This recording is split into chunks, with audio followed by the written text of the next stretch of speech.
comme Ah, Sorel, j'avais du mal à m'attacher.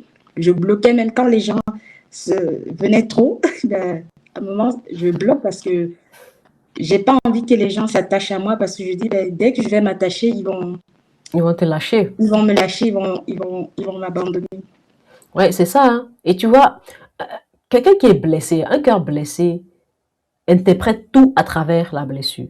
Yes. Moi, un jour, j'ai vu cet exemple-là, je pense que c'est pas ce moment qui a donné, mais il y a un autre exemple que j'avais vu, c'est Bishop Dag qui disait euh, que si tu t'es fait mal, tout ton corps, en fait, ne réfléchit qu'à travers la douleur que tu ressens.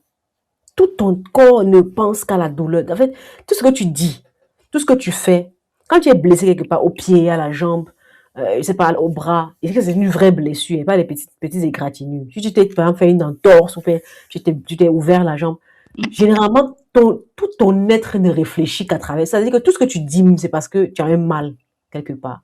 Et c'est la même chose avec les blessures de l'âme. Parfois, on te dit, non, la blessure physique, comment tu réagis avec celle-là? C'est la même chose avec ta blessure de toi, la blessure de ton cœur.